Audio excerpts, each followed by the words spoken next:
Hello fellow stackers, 365 here, welcome back to my channel. So as you can see, it's nice to be back in the setup. I think this is my second or third video since getting all the silver out of storage.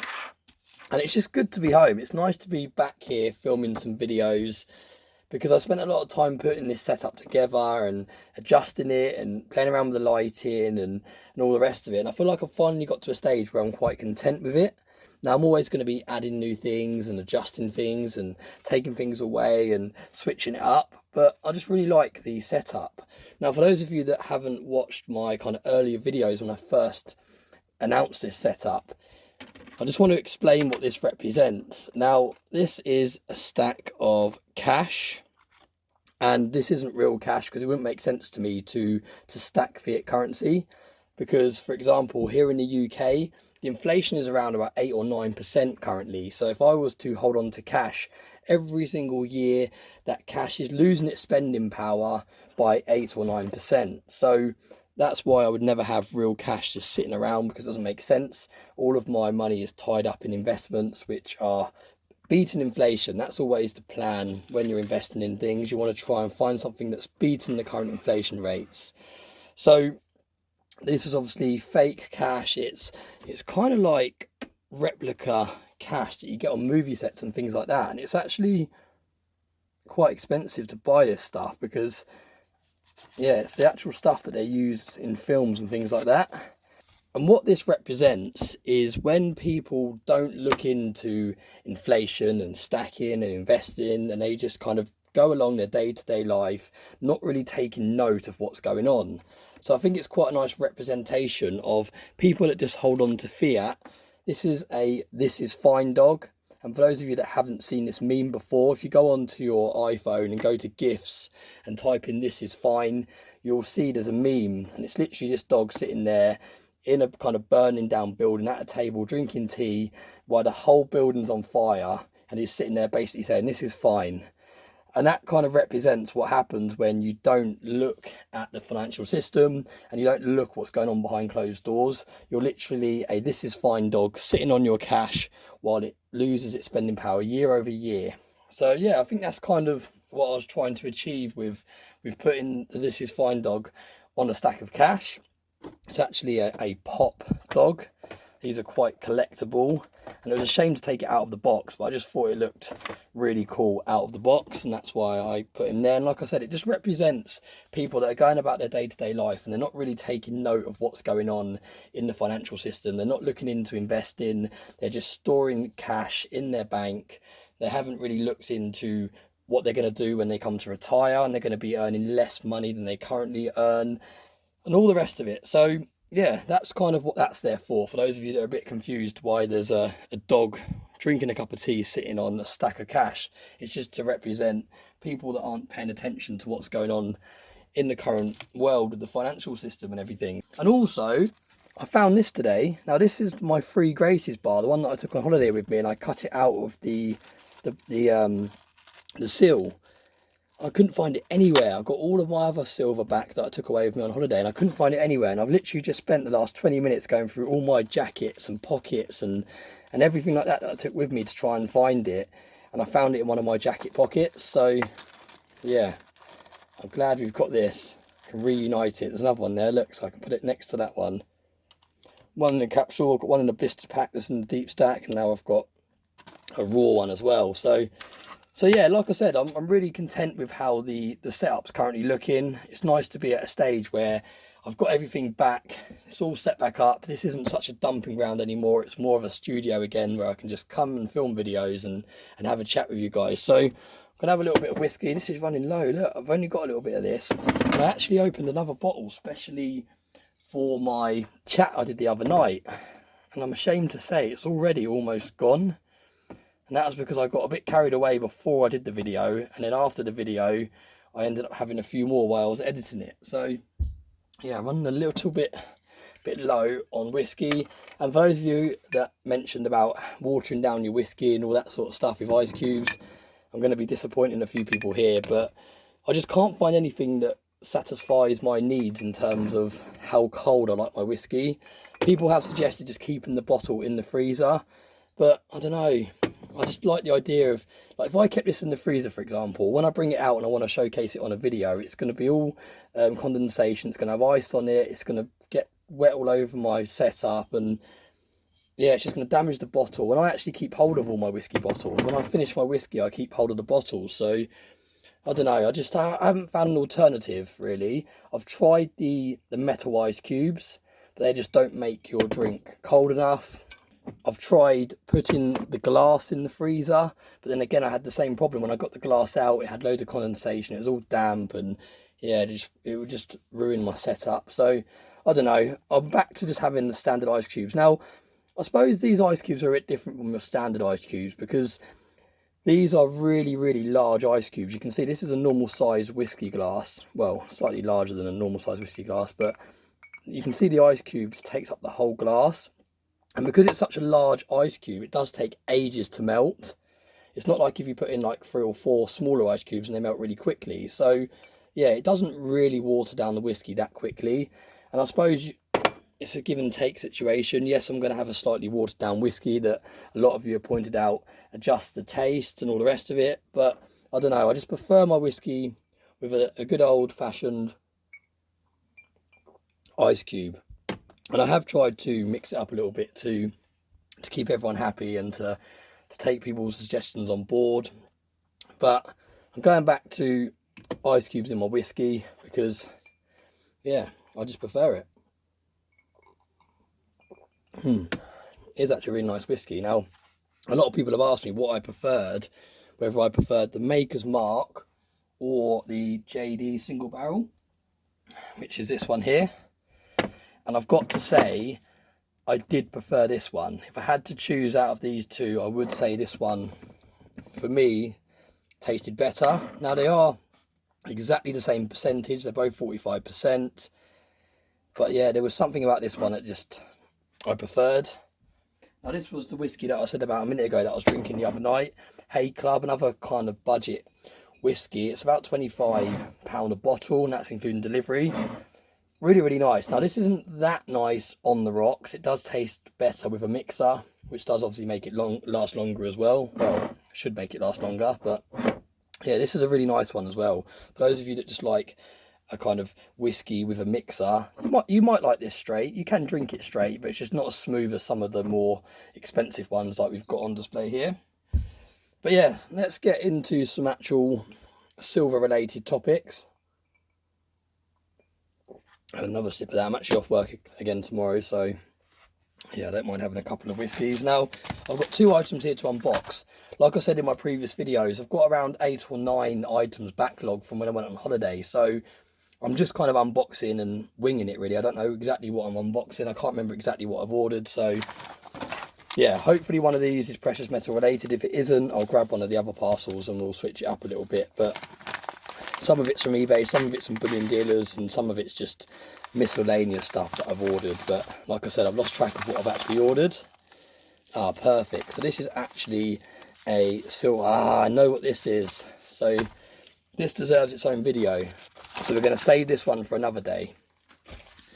Now, like I said, this one actually deserves its own video. Now, Shiny Precious Metals is the person that showcased one of these coins really, really closely, really, really up and personal. We zoomed right in on it, and it just looked like such a nice coin. Now, in the past, I haven't picked up any of these. Now, you'll probably be shocked because these are actually very, very popular bullion coins to stack. Now, they do contain a slight premium over some of your other bullion coins, but they are a very, very popular coin for people to stack, and a lot of people do really, really like these coins. But after watching Shiny Precious Metals video on this coin, it almost made me fall in love with it, and I actually really started appreciating it. And what I did is I stopped comparing it to the other version of this coin, because that's what I kept doing in the past, and that was what was stopping me getting hold of one of these coins to look at. I kept comparing it to the other version of this coin, which I will show in a minute. I don't want to give it away for those of you that don't know what coin this is.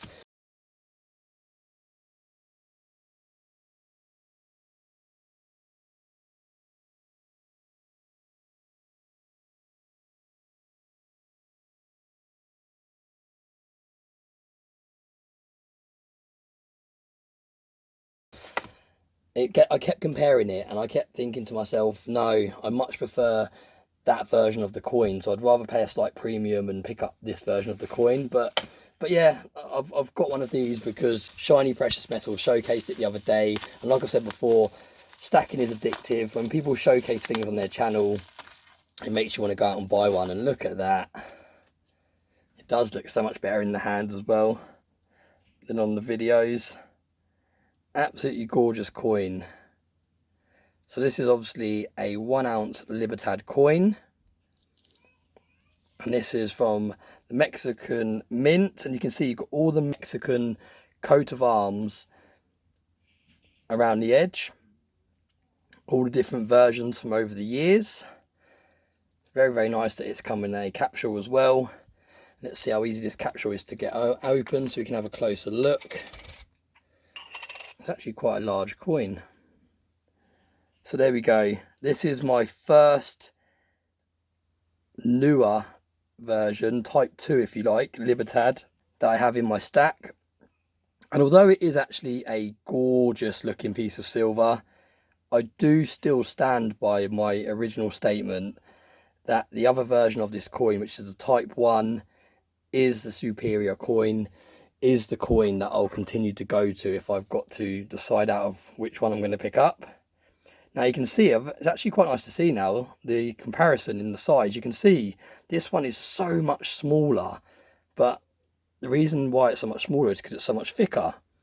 Now it's got text around the rim, which is really, really cool, and that's what made me first fall in love with it, because you don't get many bullion pieces that have wording around. Well, it's not really a bullion piece, you can't really class it as a bullion piece, but you don't get many silver coins that have this text around the edge. And these contain a real premium because they're kind of numismatic coins, if you like. They're not quite numismatic in the way that you're going to rush out and put it in a slab. You can see this one is 1983. So you're talking 30-year plus old coins. And I just think it's got a nicer design on this side as well. You've got the single coat of arms in the middle, so you can see it a lot more clear, a lot more detail. But yeah, I just think that this is the superior coin if you're comparing them. I think the design looks better, the front facing design, as opposed to the more side angle design. And I just really like the history that goes with these coins. I like the fact that they're kind of circulated, older looking coins. And you can actually trade these in the bank. You could walk into the bank, I'm going to butcher this, Banca of Mexico. I'm not even going to try and say it. I might even cut that bit out. But you can walk into the Mexican central bank and you can actually exchange these for their spot price in silver. So unlike a Britannia, for example, where it's worth £2 if you was to go into like a bank and try and change it for currency, you could actually walk into the Bank of Mexico. And this is a fun fact, and you can check this up, you can fact check me on this one, but you can actually walk into the Mexico bank and you can actually change this, exchange it for its current value in silver, as opposed to the face value of the coin, because it's 1 onza, 1 ounce of silver, as opposed to an actual face value. So that's a little fun fact for you there. But yeah, really, really nice coin. Now I feel like I'm still in the show with this one, and this is the one we should be talking about. So yeah, so it was Shiny Precious Metals that showcased this coin fairly recently on his channel. I know a lot of people have showcased this coin in the past, and I don't know, I suppose after watching 50 videos of this coin being showcased, I suppose sooner or later you are going to get to a stage where you just need to pick one up. And I am glad I've got one in my stack. It is nice to have them both in the stack, but I suppose I was almost trying to stay loyal to the older design. I suppose because I fell in love with this design and this coin, I was almost trying to stay loyal. I was almost trying to prove a bit of a point to myself, and it was almost like, no, I'm going to ignore this one. I'm just going to pick up these ones. And that's what I did for a while. I've got about 11 or 12, I think I worked out the other day, in total of these. But yeah, let me know what you think. Let me know what your favourite one of the two is. Some people might prefer this one because it's bigger, it's newer, it's cheaper. But it is nice to have it in the stack, and it is a very gorgeous looking coin. I suppose it's the page 3 of silver coins, if you like, isn't it? This video will probably get demonetized and banned for nudity if I zoom in too close. But yeah, it is a really, really nice looking coin. So yeah, like I said, Shiny Precious Metals, thank you for showcasing this coin. Thank you to everyone else that has gradually broke me down to end up giving in and getting one of these coins by showcasing them on the channel, because there's lots of people that own these coins. And like I said, they're a very, very popular coin. The Libertads are an extremely popular coin. A lot of people have them in their stack, and they have them in tubes and tubes because some people really, really like to stack them. And although they contain a bit of a premium, they're kind of like the American Silver Eagle, that although they contain a premium when you buy them, they do tend to hold that premium when you sell them. So yeah, there we go. Another piece of silver added to the stack. And I don't know where did we put it? Has it gone right back to the... It doesn't deserve to be pushed back out of the way just yet, does it? It's fairly new. It's got to meet all the crew. But to be honest, I don't think this is going to be in the YouTube stack for long, because I've only got one of them. So I'm going to have to add it to my watch box. For those of you that have seen it, my red watch box that I store all of my capsulated silver in. It's going to have to go in there because I've only got one of them. So maybe in the future I'll pick up a second that we can throw around a little bit. But yeah, this one's going to go into the deep stack, into the long-term stack. So you might not see it again after this video. But yeah, that's going to be the video. I don't want this video to be too long. I think we're coming up to 17 minutes already. So I'm going to wrap it up there. But thanks very much for watching. Thanks for all the support. A bit more of a chilled video. I didn't really have a topic. It was just going to be an unboxing and then see what I got inside the package to talk about. And that's what my videos are going to be like for the next couple of weeks or so, because until I catch up with all of the packages that I have, it's just going to be kind of these random glass of whiskey, unboxing something and then talking about what we've got. So I hope that content's okay while we get through all these packages and catch up, and then we'll go back to the more kind of topic subject videos where we're kind of talking about specific subjects and things like that. So yeah, as always, thanks very much for watching my videos. Thanks very much for all the support. I hope you enjoy me being back in the setup. I know a lot of you said it was nice to see me out and about and doing videos in different locations and on holiday and filming on the beach and all the rest of it, but it is nice to be back home. I've got my cannonball here. Now this, I need to work out where it's going to go in the backdrop. Do let me know in the comments section whereabouts you think I could put this in the backdrop. Someone left a comment the other day because I was saying I need to find a stand for it or something to stop it rolling around, and someone said, why don't you just use one of your partner's hairbands, little hairband, and that will be a perfect stand. So I'm actually going to borrow one of my daughter's hairbands because that will be even smaller, so that will be even better for it to stand on. So I'm hoping that's going to work to stop it rolling around and scratching all the silver. But yeah, this is going to be a new piece that I'm going to have in my backdrops going forward. And like I said, let me know where you think it can fit in, because it is definitely something that I'd like to have on display, because I think it's a really nice piece and it tells a bit of a story, doesn't it, really? That video where I was filming silver on the beach and almost my silver got washed out to sea, it was almost one of them videos where it was all a bit panicky and all a bit erratic, but at the end of it, it was a nice surprise because I found this gorgeous cannonball. And some people are saying it's not a cannonball, some people are saying it definitely is. I'm not really sure. I haven't done loads of research yet, I haven't had a chance to, but from what I've seen, the pictures I've seen and the research, the small research that I have done, it does definitely appear to be a cannonball. So yeah, let me know your thoughts on that as well. Let me know if you think this is a cannonball, or if it's not a cannonball, what is it? As always, thanks very much for all the support, and I hope you have a very nice day.